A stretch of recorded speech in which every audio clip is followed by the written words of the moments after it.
So good morning, everybody. Welcome. Welcome if you're a student, faculty, staff, and welcome if you're a visitor to the BD School of Business. This is a presentation series that we have here, organised via the CMA Centre for Innovation, which is a centre that which we have to bring in visiting scholars to talk about their work on innovation. It's a delight to be able to introduce Beverly Tyler. Beverly is from North Carolina State University. I met Beverly and some of her colleagues. There's a little workshop going on here at the moment, and the workshop is on sort of feedback and aspirations and how firms and people within the firms behave and respond to gaps or closes and gaps in aspirations. And by that I mean, you have aspirations about where you want to go. Think about how you determine those aspirations. You have aspirations about what you want to achieve in your performance. Think about how you do it. You base how you performed this year on how you worked in previous years, or how your colleagues worked, or how your competitors work. And this is the sort of line of thinking in terms of firms. This is understanding how aspirations and understanding gaps in aspirations drive different impacts in terms of the signals that are created in terms of internally and externally. So Beverly's from North Carolina State University. If you've seen her bio, she's a top-tier scholar, producing top-tier work in many of the leading journals. She's a behaviorist, would that be right? Mm-hmm. So she applies sort of behavioral theory thinking right across operations management, supply chain management, innovation management, to study sort of behaviour of firms. So with that introduction, thank you, Beverly. Over to you. Thank you so much. It's great to be here today. And I am going to introduce myself so you can understand a little bit more maybe about what I do. And I also want to get some feedback so that I know what the audience's backgrounds are. So to start out, I am a behavioral strategy person. Now, what does that mean? And so I thought it would be good, whoops. Aha. Here we go. So I thought it'd be good to give you a definition. So what do I mean by behavioral strategy? I mean that I try to apply cognitive and social psychological aspects to studies that look at behavior, but use the behavioral, human, cognitive, emotional, and social aspects of behavior.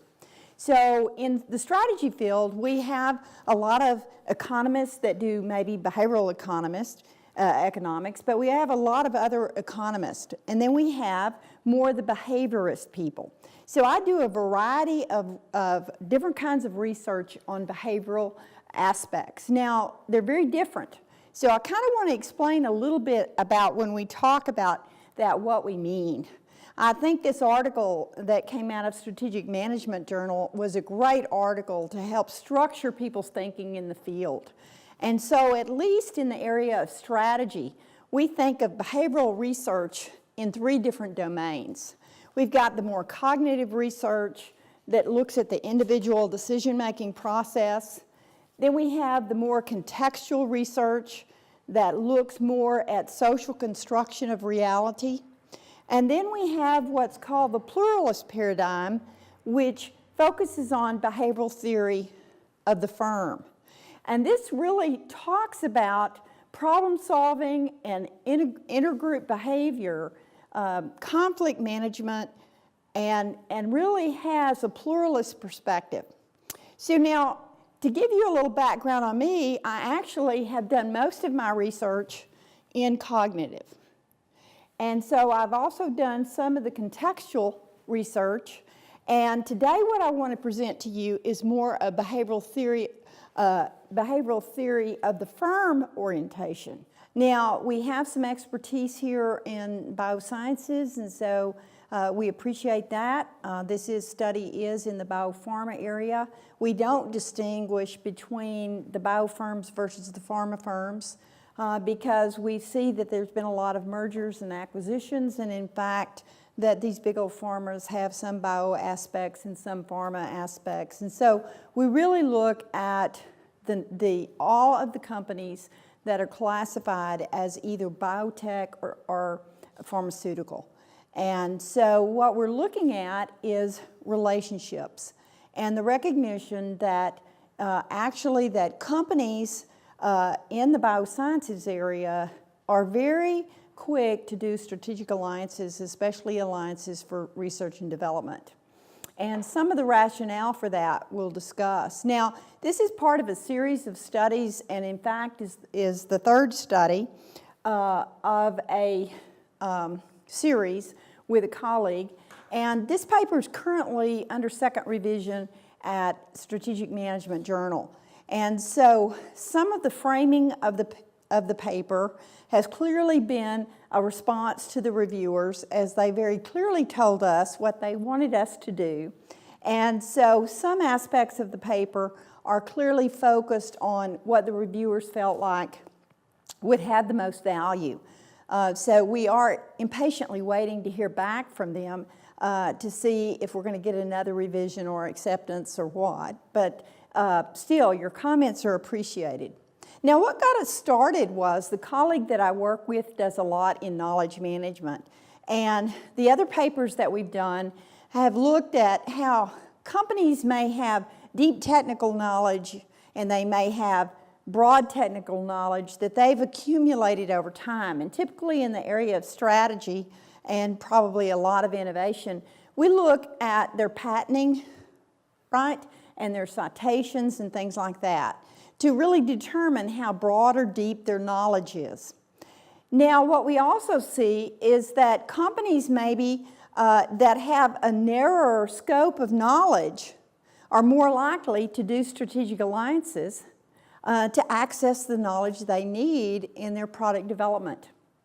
And so, as my colleague and I were looking at these companies, then we recognized that the depth and scope that the company had, their technical knowledge domains, really influenced the extent to which they used external strategic alliances to develop new products. And so as we looked at this, we became very, very interested in a phenomena that became apparent in an early paper in Strategic Management Journal. And in this paper, it talked about how, yes, we know that R&D alliances have a strong impact on innovation, new product development. But it also argued that successful new product development led to more opportunities to do strategic alliances with partners.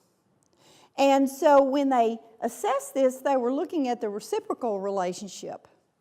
But while they did find a strong relationship between R&D alliances and innovation, they did not find a significant relationship between innovation and and strategic alliances. So we were really fascinated by the fact that so often, at least in the strategy field, we assume that companies that have been successful with innovation are going to be more successful in attracting alliance partners and more likely to do more alliances. And we kind of see it, as you said, as a system feedback loop that you do better, so you have more alliance opportunities, so you produce more innovations, which then allow you to attract more partners. And we think of it that way, but in fact, behavioral theory would argue that it's a lot more complicated than that. And so what fascinated us was the reality that this early study didn't find significant results, and why? And we believe that part of the answer is explained by behavioral theory of the firm. So as you look at behavioral theory in the early work by Syard and March, the basic premises of the theory were that if a company was performing below their aspirations, that they would get more willing to take risk and do more probabilistic search and therefore react. Whereas companies that had performed successfully relative to their aspirations would not see a reason to react, would tend to just continue to do what they had been doing. They also talked about the role of slack. And they talked about how companies that had more slack, that slack would moderate the relationship between performance, aspiration, feedback, and actions in companies. Now, it's been interesting, the research that's emerged, and I will have to say, as I was reviewing these slides, I could see I was very management biased. So, most of the journal articles are AMJ, Org Science, SMJ, and more management literature. But I think you'll find parallel in most of the other literature. And I would be particularly interested if anybody's knowledgeable of what might be in the marketing literature that relates to behavioral theory of the firm, because I'm not familiar with what they might say. But at least in the management literature, we found really relatively strong support for the idea that when companies perform lower than their aspirations, that they do probabilistic search and they do try to find solutions to problems, and they're more willing to make changes in their actions. Now, what has been challenging is that the literature of how companies respond when they're above their aspirations is much more mixed. And so what we find is a lot of variety of studies that have found different things. And so it seems to me that it's fairly consistent. Below aspirational performance will cause companies to look for new opportunities and to search to solve problems. But that there may be a lot of different things happening in different contexts that really influence the way companies respond when they receive performance feedback that suggests that they're performing above their aspirations. So in this particular study, we're focused looking at how companies respond below aspirations. Now, in this literature, there's been a strong stream from the behavioral theory of the firm literature about prospect theory and threat rigidity theory.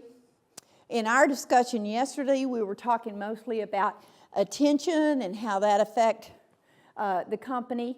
But the focus of our study is really trying to contribute to the stream of literature that's primarily looked at how performance affects probabilistic search.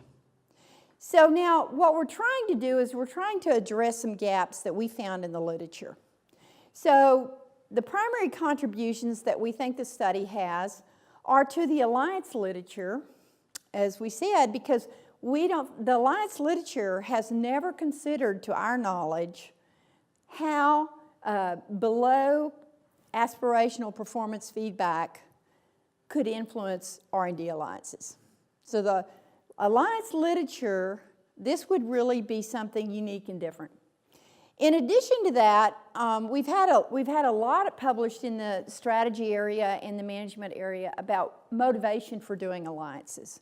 And we think that this is a motivation that really has not been recognized in the literature. The second gap that we want to address is really more of an empirical gap, and that is that in the behavioral theory of the firm literature, most of the performance feedback studies have in fact looked only at financial performance and how financial performance influences the company's probabilistic search. And this is true, but the reality is in the literature, behavioral theory is arguing that managers have multiple goals and that they're focused on multiple goals, and different goals capture their attention. And so we argue that we really need to look at other performance besides financial performance. And we argue that in lots of firms, they're focused on new product development because they see the link that if they don't develop new products, they will not have revenue streams. And so we think that sequentially, they're going to focus first on their accomplishment of their goals that are associated with new product development, with the expectation that if they produce the new products they should produce, then they're likely to have the financial performance they would desire. So we really are encouraging the literature to recognize that there's multiple goals and that these are sequential, and that in fact some of these goals are prior to goals of performance and financial returns. So these are the two gaps we're trying to cover. Yes, question? No, welcome. You're welcome anytime. Well, I'm just thinking in the situations of scientific innovation, right, where the relationship between science, technology, and commercialization is so prolonged with a period of time where you realize your goals, or you may even change your goals all the time. So how, I don't know, does your research, have any implication for that kind of industry? And can you say something about? Well, I can definitely say that here we're talking about, theoretically, we're talking about product development, both the initial ideas as well as the development of those ideas, but we are not including strategic alliances with marketing and manufacturing. So this is very focused on research and development, the front end. So it's related to licensing, in-licensing, out-licensing, and equity alliances, and it's very focused on product development. Now, interesting about our sample, though, is that unlike a lot of the research that might look at R&D intensity, our dependent variable are actually products that have been approved. So they are approved by FDA to go on the market in the United States. So we are, and those that are familiar with pharmaceuticals understand that to be approved by FDA, you have to already have your plan of what the packaging is going to be and how they're going to be manufactured. Everything has to already be in the plan. So our dependent variable is new products that have been accepted for and FDA approved. But when we look at the other end and we're talking about alliances, the kinds of alliances we're focused on are only the R&D alliances. Does that help any? Well, we'll see. Maybe let's get past.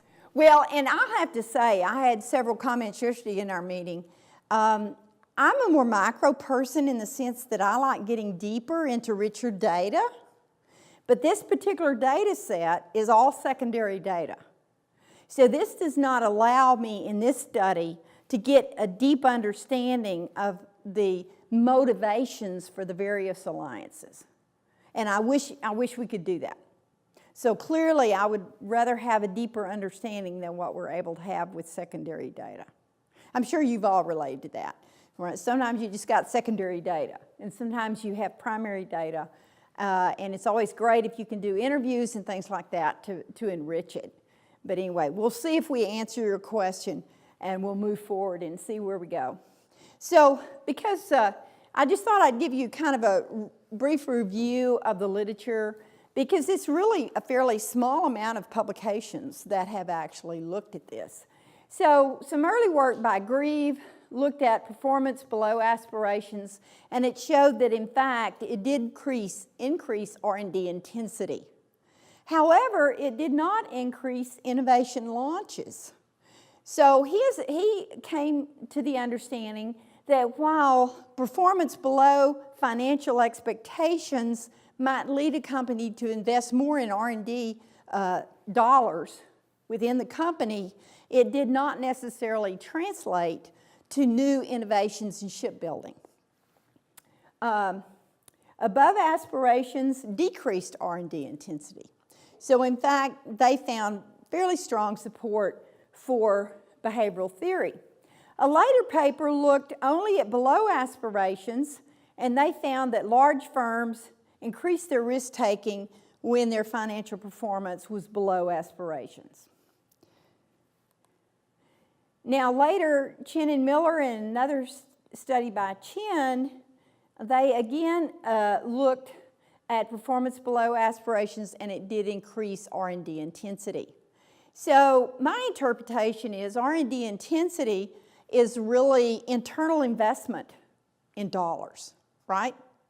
And so we seem to have strong support that when financial performance is below aspirations, that companies will invest more in internal R&D. But they did not find a significant relationship above aspirations. And then in the Chin study, they also found increased R&D intensity, but they found decreased R&D intensity for industry aspirations. So there's at least two major categories of aspirations that the literature talks about. One is the company's own historical performance, setting their aspirations for what they hope to accomplish, or they may use a social context and have competitors or some other social domain that helps to reflect what their aspirations might be. Now, more of the research has looked at the financial performance of the firm itself rather than the industry aspirations. Now, I want to add to this what I mentioned briefly earlier, and that is the fact that while this research has been done, and it's all been done on financial performance, the reality is that there's other goals that managers are looking at. And top management, of course, are concerned about financial returns, but they have to look at other goals. So again, this has been in the literature for years, and yet there's not been much reaction to try to test this. Now, a study in 2008 that Grieve did in fact find sequential attention. And they argued that if financial performance goals were met, that companies then responded to below aspiration in size. In other words, if the company wasn't as big as they would like to be, and they had good performance financially, then they would make the investments necessary to grow. So that was an early work, and about the only one we found that actually looked at what are some other goals. There's a few others, but not many have looked at other goals besides financial returns. So given the context we're interested in, which is innovation and strategic alliances, we recognize that most of this literature is really looking at searching and probabilistic search driven by aspirational performance within the firm. But we think that and behavioral theory argues that it's not just local search, that when companies see that their performance is below their expectations, they will in fact, if they don't find solutions to their problems locally, then they will look more distantly. And so R&D alliances have been found, particularly in the biosciences, to be a great external opportunity to gain the knowledge that's required to answer and solve the problems that you have in innovation.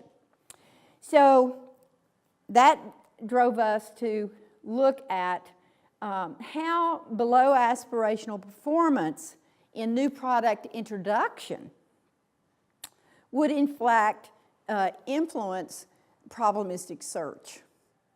So what we do is we look at if companies have historically produced one product a year and they find that they don't end up producing that, or they've historically produced 2 products a year, then what is their reaction when in fact they don't produce the number of products that they have historically produced? And we say that yes, they could invest more in R&D, but we're not focused on their internal investments. We're focused on what kind of probabilistic search do they do externally in order to locate knowledge to solve the problems that they have.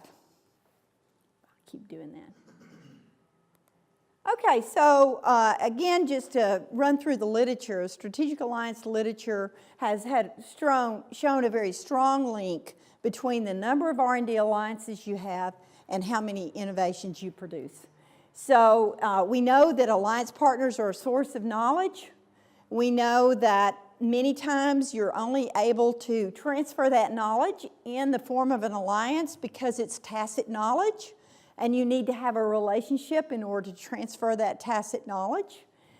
We know that that there's a higher probability of success in products often that are developed through strategic alliances. And we also see a lot of literature that's looking at the portfolio of your alliances.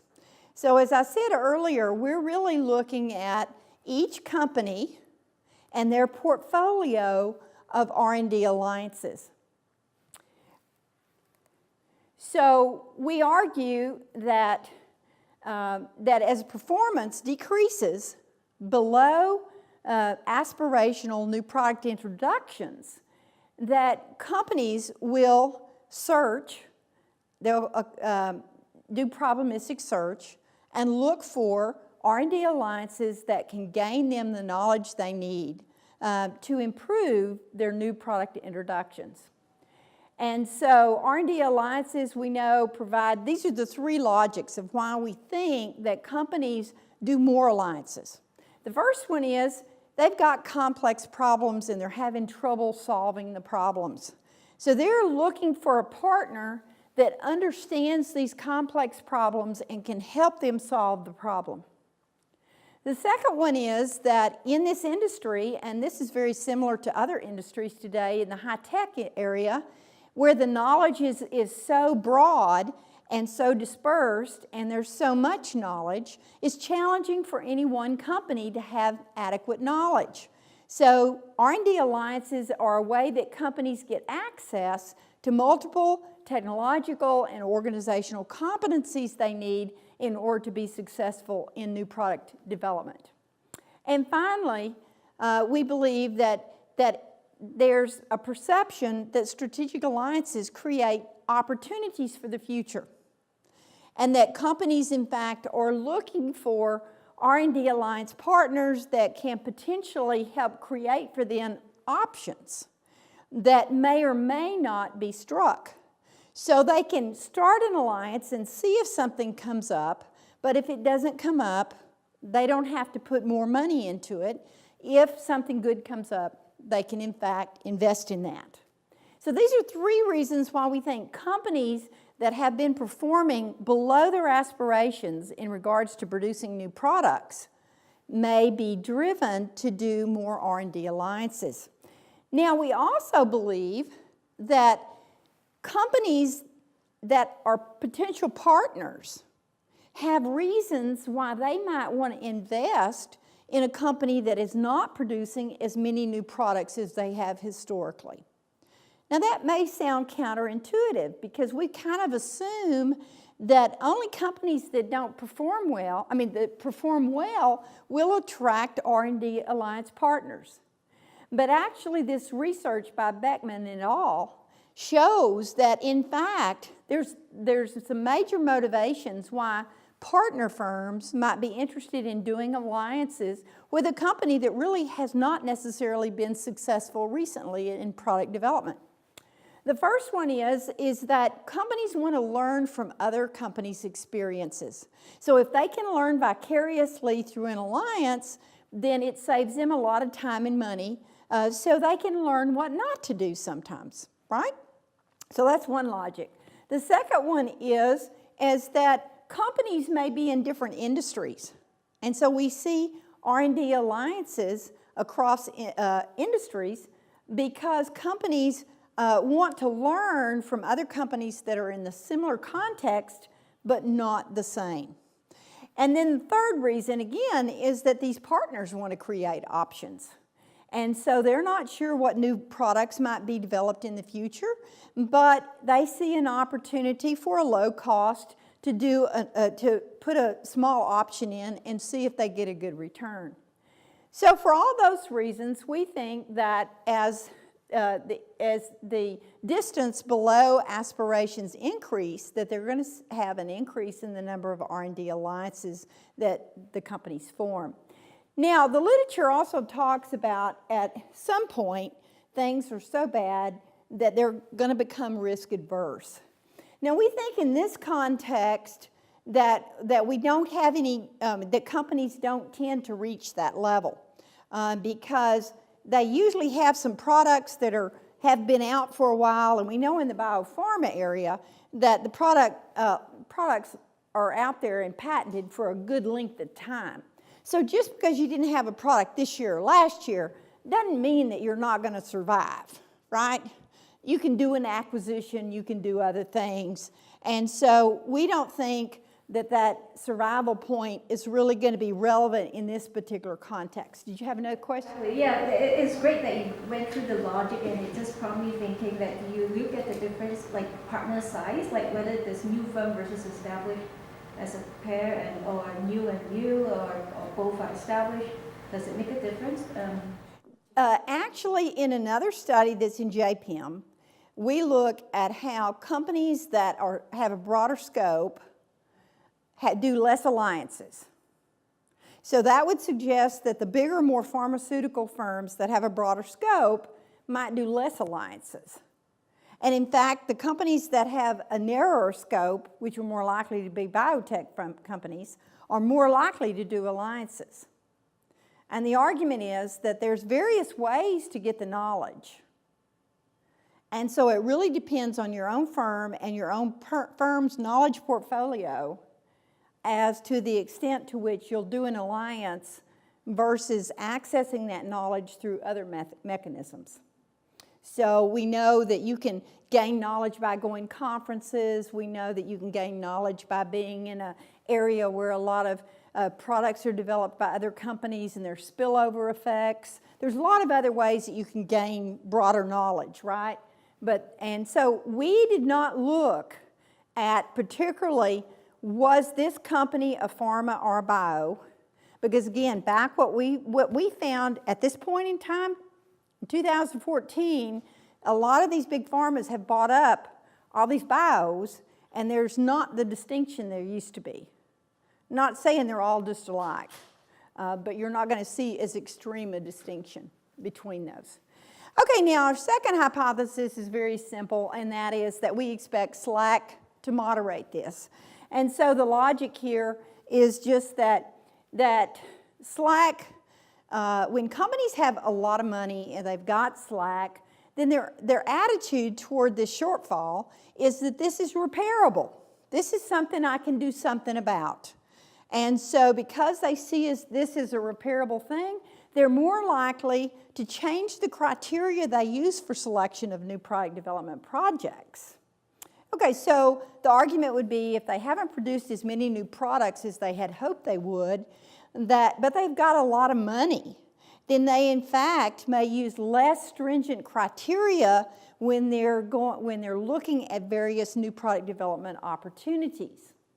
And we know that all companies have a portfolio of opportunities for new products that they're assessing constantly. So one logic is they change the criteria and make them less stringent because they can afford it. They can afford to fund more product development projects. The second logic is that they may also have enough money to go look for additional new projects. And so they can go and create more options because they say, oh, well, I haven't developed as many products as I'd hoped to, but I have plenty of money. So I'm going to go and invest in more options. So these are the logics of why we think that Slack will moderate this relationship.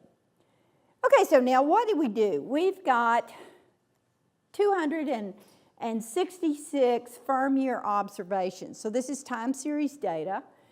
We've got 113 biopharmaceutical firms and all of their R&D alliances. And so this data was all from secondary sources. We had to use LexisNexis to be sure that we had the subsidiaries with the corporate and all that. We got the financial data from CompuStat, new drug approval data from FDA, alliance data from BioScan, and then we checked it with the recap data and the patent data. We got that as well. Okay, so the dependent variable is when a company has a shortfall in new product development relative to their historical aspirations, what they've done in the past, then we look at the number of alliances they form over the next 5 years. Now, the reason we use the 5-year window is that all the research has shown that most strategic alliances last about 4.2 years. And we mostly had data on when ours ended. But in the few cases where we didn't have that, we just used an assumption of 5 years. Okay, then we used the independent variable for the below new product introduction, used the traditional measure that's very common in the literature to calculate that. We used SLAC. We used a SLAC index that included available SLAC, absorptive SLAC, and potential SLAC, again, fairly commonly used in the literature, and we have all kinds of control variables. So we used a fixed effects Poisson regression, but I won't say we, my colleague, I want to make it clear that I did not write this. My colleague wrote this count fit function in Stata so that we could analyze and compare a fixed effects negative binomial so that we could show that really the actual one we should use is a Poisson regression. We checked inflation variance for collinearity, and then we conducted several tests for robustness. So one of the challenges we have is that one of our reviewers wants us to emphasize financial performance. And while that's historically been done in the literature, we're kind of pushing back on that because everybody's already looked at financial performance, and we think this new product introductions is much more interesting. And so we did some tests to verify that, in fact, that new product introductions predict return on assets, which is typically the financial measure that companies that look at performance below expectations use ROA. And then we also did the same analysis with ROA and just to see that do we find the same effects, and we do find the same effects. Okay, so this is just showing that the Poisson is the best method for doing this, and we do in fact find support. We find that as the distance increases below aspirations in the number of new product introductions, the company is more likely to search for solutions to problems and to develop more R&D alliances. We also find that SLAC has a direct effect, marginal direct effect, on this process. But we definitely find that the interaction effect is significant. So as we look at this and we look at the interaction, we can see that as the company, as their performance relative to aspirations decreases, and they have a lot of slack, that they do a lot more alliances. So we see that slack does affect their reaction. And this is the true interaction effects that's in the paper. Okay, so basically what we're trying to suggest is that we've contributed to the alliance literature in strategy by showing both theoretically and empirically that behavioral theory can better explain companies' reactions to below aspirational level performance, and that it's not a simple logic of the more innovations you have, the more R&D partnerships you can have. Now, we will say that in looking at the data, when companies, as companies increase above their aspirational performance in new product introductions, the story is not as clean. Just like the financial performance, there's not a significant relationship between the distance above and how many alliances they had.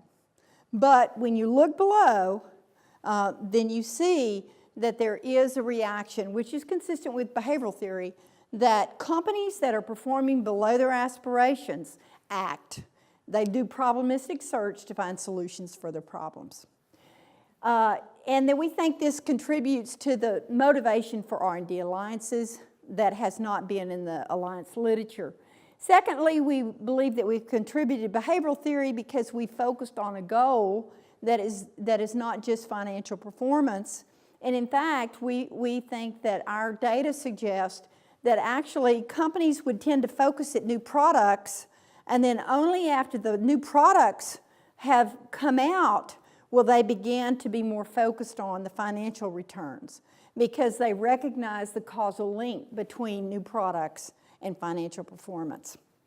Okay, so now some of the limitations is that we only look at companies' historical new product introductions to determine what their aspiration levels are. So we don't, in fact, look at social comparisons. We also only focus in R&D alliances, and we are by no means suggesting that this is the only way that companies can try to do probabilistic search and find solutions to problems, but this is the one we particularly focused on. We also, in this paper, did not look at above aspirational performance, partly because the reviewer told us to take it out. So we did, right? So we focused just on below. It is a single industry study. Now, for me, the limitation that bothers me the most is that we really don't have any cognitive data to say, yes, this is what the managers were looking at. And so I really think that there's great opportunity to go say, what are executives looking at? What goals capture their attention? And how do they respond when their goal performance is below their aspirations? And so much of the research, or some of the research that I'm planning on doing in the future, this is a focus of that interest. So I do will continue to do cognitive decision-making studies. I think I mentioned that Danny and I are hoping to do one, that we want to look at focus of attention and how roles influence focus of attention. And we definitely want to look at eye. What can the eye observe? How much attention, how much time are they focused on certain things? I'm also involved with a group that's looking at analysts for the U.S. government and how they assess data and weight data. And again, I'm hoping to use the eye focus on that. Also continuing my interest in cooperative innovation, so both within and between firms, and particularly I'm working on a study now where I'm looking at how different roles influence contracting, and because of their role definition, and that's a behavioral theory logic as well, not focused on aspirations. And then I'm also looking at, within companies, at teams. So I've got several studies that I'm working on that's team science and how to better manage virtual and interdisciplinary science teams so that they can produce better innovations, more impactful innovations. So those are some of the directions I'm going. Okay, so I've done lots of talking, and we've only had one person brave enough to raise their hand. And so I want to encourage questions, reactions, comments from anybody. Mm-hmm. Can I ask, maybe you have explained, but I'm not sure, how do you define and measure the performance below aspiration or above? Okay, it's a very complex formula, and I will be happy to share the paper with you. Okay, now what we ended up doing was, because new product development, you might not have a product every year. We had to take a 2-year window. And so we took that 2-year window and then we created an aspiration level, and then we subtracted the current performance from the 2 years before that, which was a weighted, they weighted the first year 60% and the second year 40%. Then they compared that and found the distance below that. But I will be happy to share with you the paper. And again, we were leveraging the other literature that I reviewed here and how they measured it. And so I'll be happy to share that with you. My expert's the co-author on this. Yes? I was wondering how you characterize the risk profile of the firm when they're performing above aspiration. matter about aspiration? You know, we really don't do a risk profile. And yeah, risk behavior. More risk taking when they're performing below aspiration. Yes, risk, right. That's what our data suggests. Although we had real pushback when we tried to call that risk. We tried to say alliances were risky, but our reviewers said that all you've counted is the number of alliances. And so they wouldn't even let us use that word risk in there. But I would say that again, I think above, the challenge is that there's other factors that come to play. So I think that if the performance is below aspirations, it's more predictable that we'll be risk-taking. But above aspirations, then if we're doing okay, there's a multitude of other goals and objectives that might influence us. And I would think that that's why we don't see the clear focus on not taking risk above, because other factors may motivate companies to take more risk. Right. But it would be very consistent with the behavioral theory of risk behavior, essentially. With that they wouldn't take risk. Exactly. Right. When they're comfortable and they've achieved their goals, then they sit back. But that's not what we found in this situation. Now, you know, some could argue that it's just because in the biopharma area that there's a lot of imitation and everybody thinks alliances is the way to go, and so they may actually be doing alliances just because it's common in the industry. So that could be one logic for what we found above. Yeah. Another challenge to the study is the fact that you know, just because you have more alliances doesn't mean you're going to have more R&D products. I mean, and more and more and more is not always better. So we're not predicting that as well. But, you know, those are challenges in the sense that we end up with a prediction that more is always better when I don't think that's true. Uh-huh. If you're taking data on NDAs, on the products that the FDA approves, are you looking at the therapeutic areas too? Because the area in which the firm gets a product has an impact on its profitability. And quite a few of these firms choose specific research areas and programs which run over the course of more than 20 years. They very definitely do. We do not look at what therapeutic areas they're in. We simply use the FDA. They have 8 categories of new products, and we can categorize each one. And if they're not in those 8 and they're considered a generic, then they're not included. So these are new products that are new to the market. Okay, they're not lookalikes or copies or generic. But we don't try to focus on what therapeutic areas they're in. And so we, you know, if we wanted to, we could look at our 113 companies, we could break them down, and we could say how many alliances do they have and what therapeutic areas are they in, because we control for their knowledge. And so the patenting, the depth and scope of their patents, we control for. So we do control for that should help to some extent. Because But we don't the try. reason why I was asking that is the fact that you have got R&D alliances as a dependent variable. These alliances would be driven by the therapeutic areas that both the partners are working on.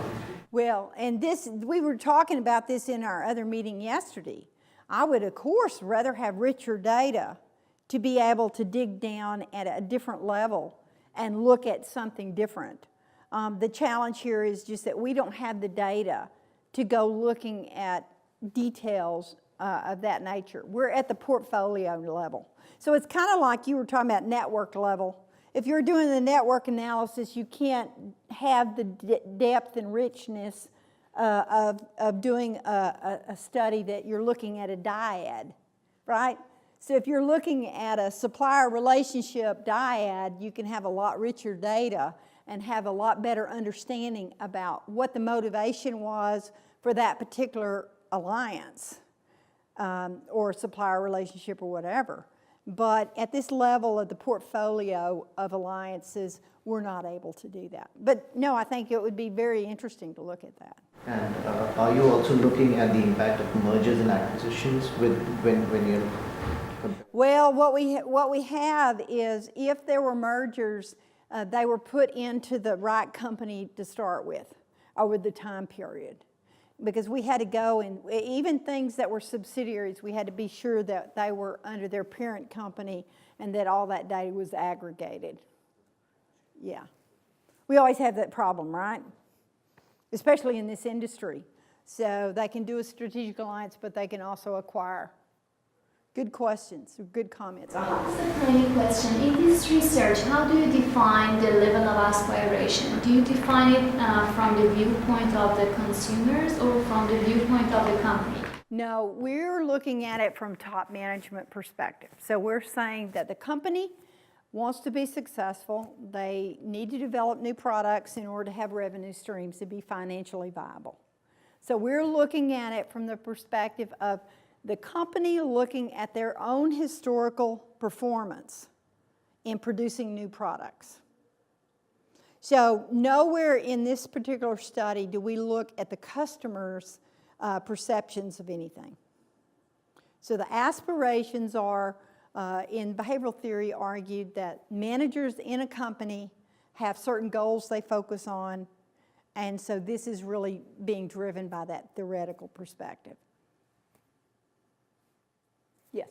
I have some related question to that. I just wonder, since you're looking at the biopharma industry, and I thought the firm aspirations level is really very much tied to whether the firms have new patents filed.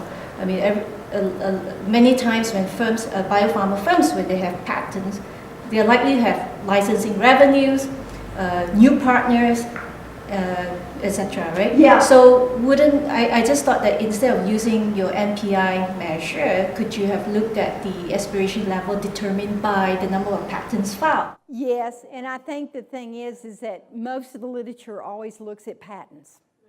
And we were trying to go beyond patents because not hardly anybody looks at actual new products. So we control for all the patenting and all the citations, but our focus is on actual new products. And again, at least in the strategy literature, there's a lot more published on what affects patenting or what a patenting affects, but there's much less research done on actual new products.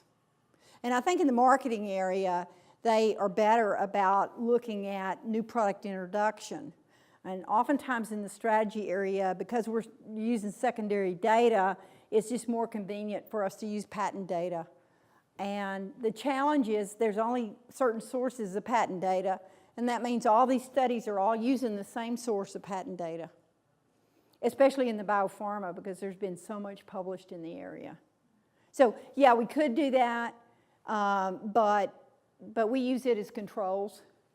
And as I said, in the other two studies we published from this data set, it's not exactly the same sample because the measures and the controls and everything are different. But we certainly found that companies' own internal patenting and whether they continue to patent in an area or whether they patent in areas beyond where they used to patent, that we control for all that in this particular study.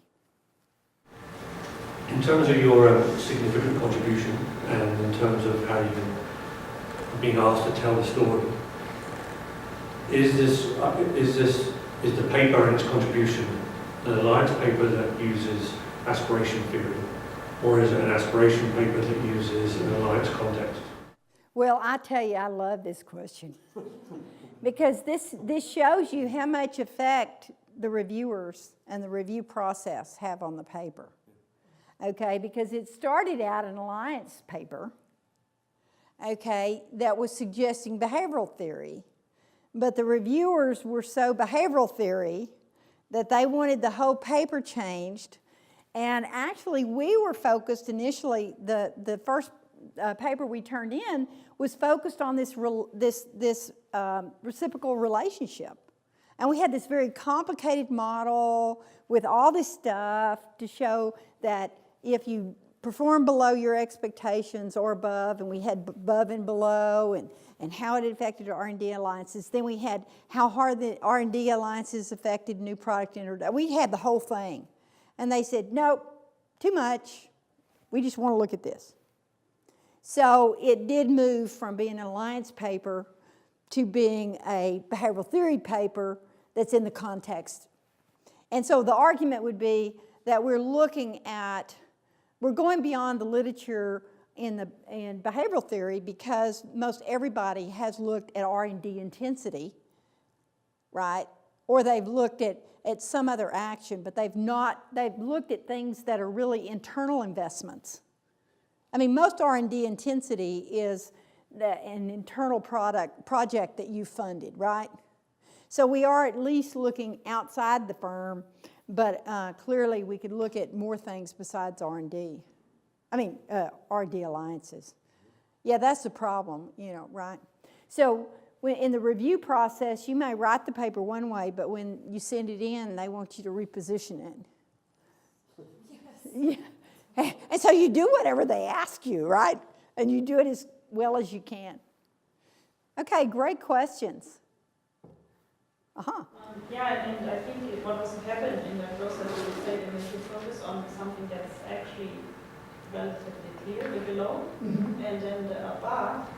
I would be curious what they actually found, because you would think that the extreme behaves differently from the just above, because the just above people are complacent and reached it, but then the extreme is slack search, it could be alliance or internal innovation, we don't know, depending on... Well, and nothing was significant.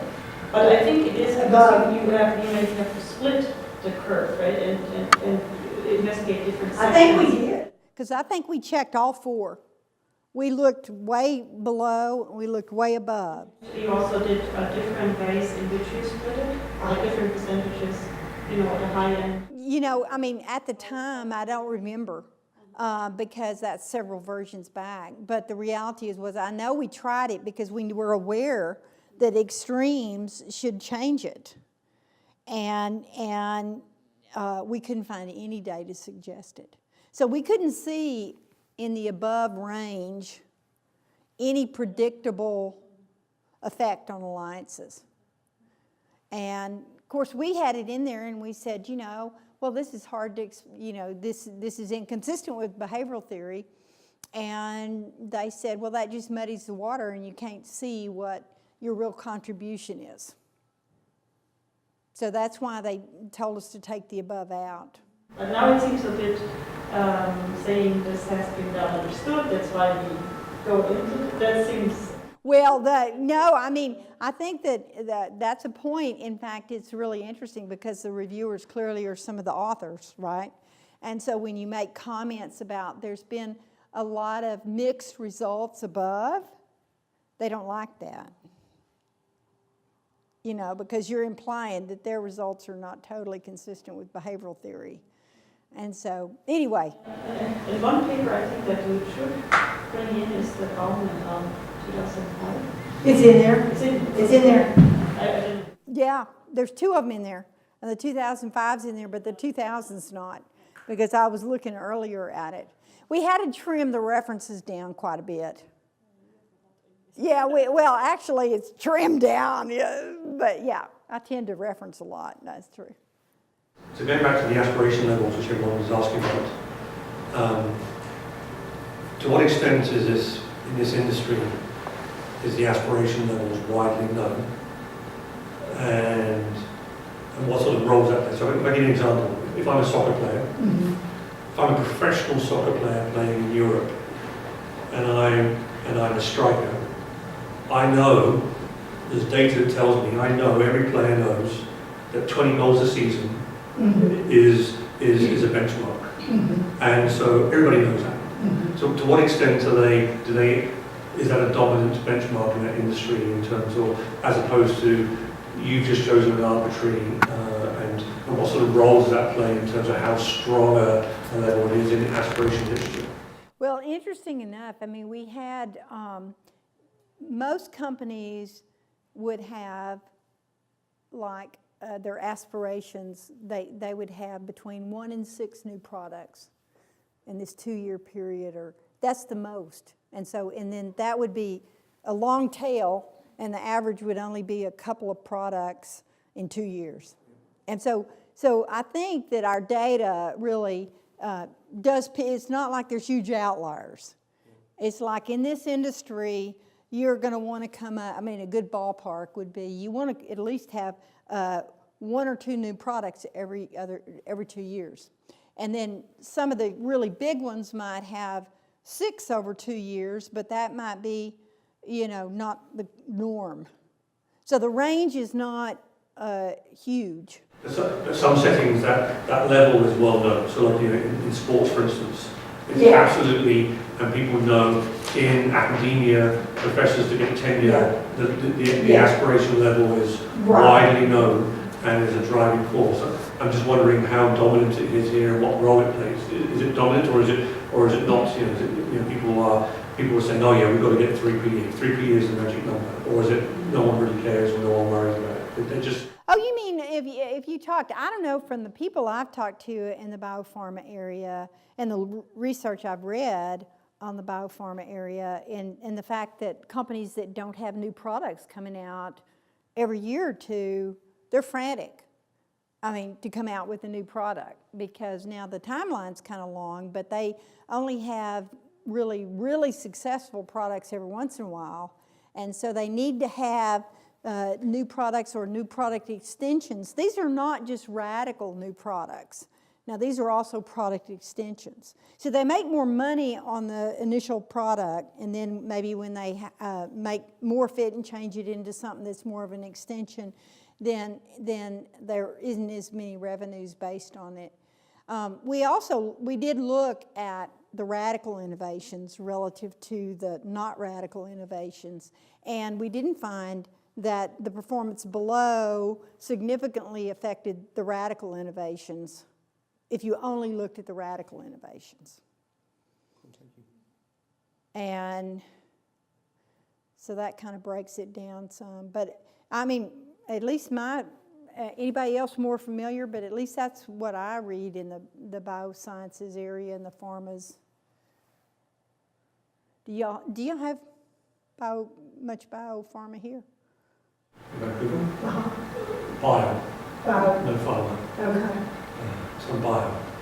Small biotech firms. Small but no large pharma. Okay. In the Raleigh area, we got lots of big ones and subsidiaries and Can I ask another question? Yes. You refer a couple of times to the review process and how interesting questions and issues got locked off.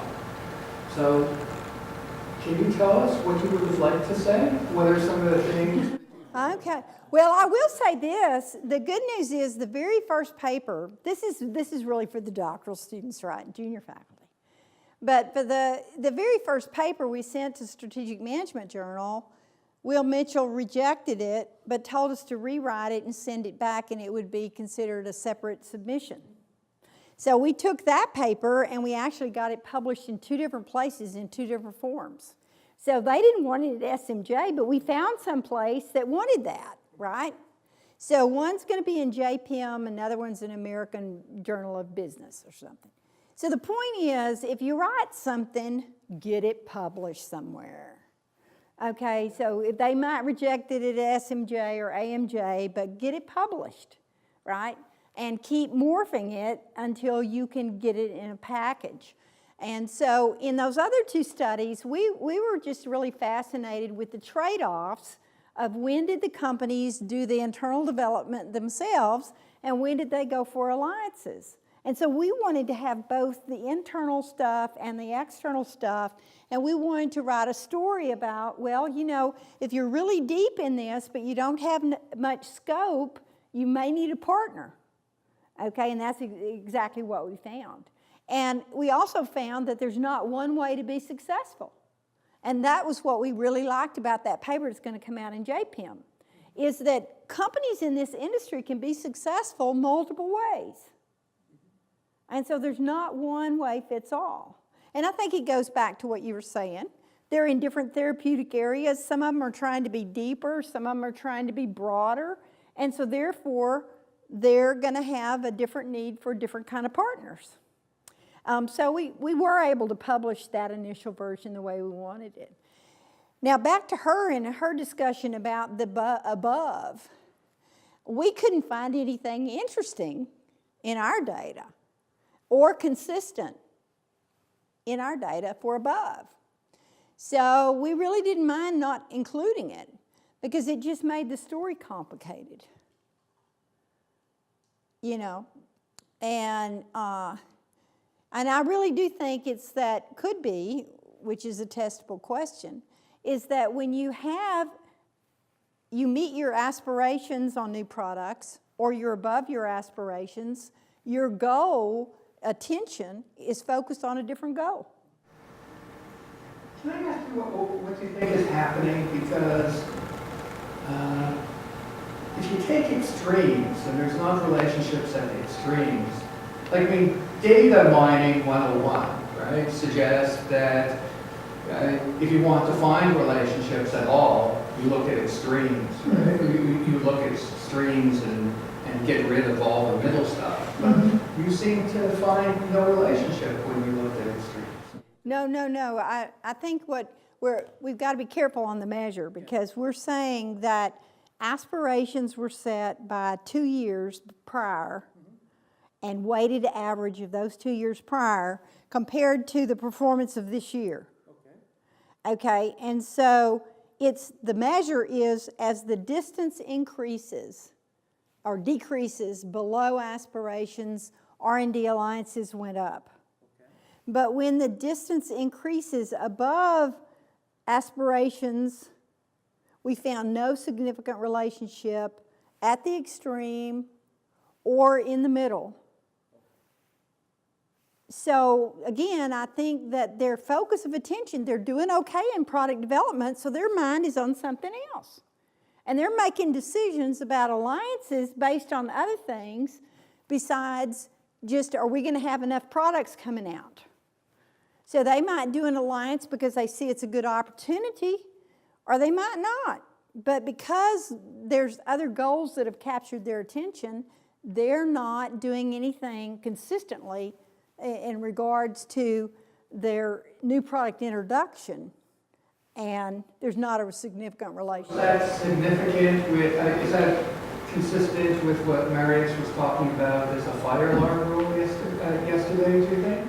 No, I don't think so. I mean, what do you think? No, because in the study not, because they are, but if you had the multiple goals, you could do it, right? But in this study, you don't have so. Yeah, we don't have that. Well, you're only okay, so simple. So you can't, because inconsistency is not. And it's positive. It's study with this setup, right? But it's almost like a fire alarm in a different sense, to the extent to which you ignore it as long as there's you move at aspiration or above. Goal, and you could have a fire alarm rule across goals as well.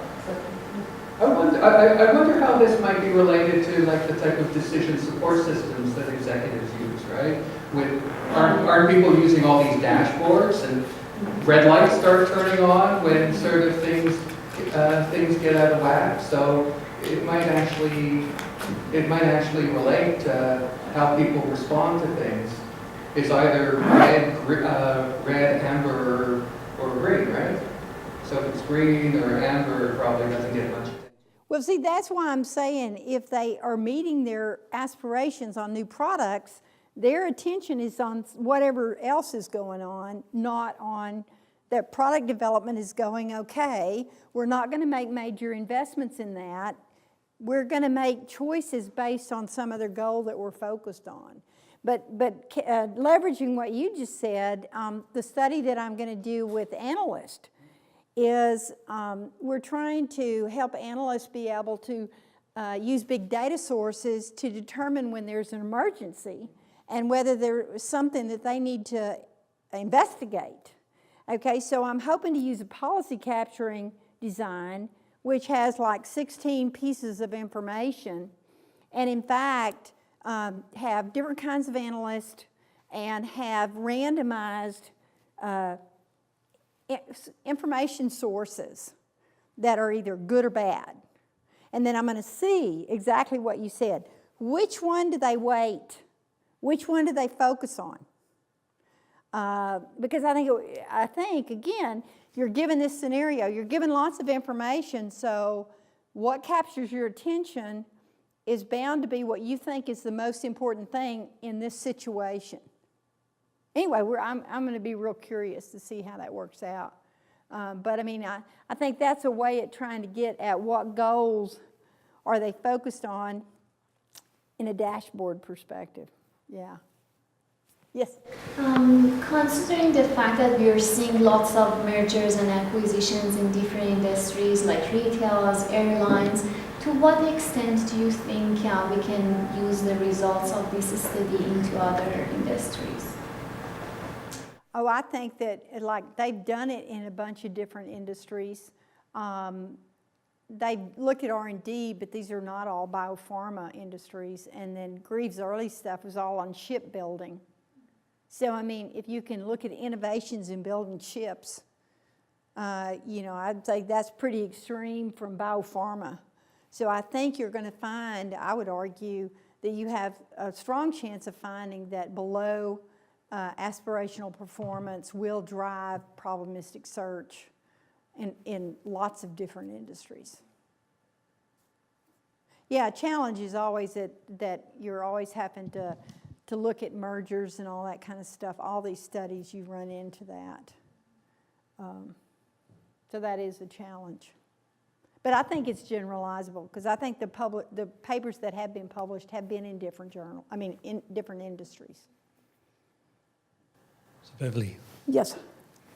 I'm going to do a couple of things. First of all, I'm going to thank Beverly for a really wonderful talk on a paper which I'm sure the reviewers will like. So thank you very much.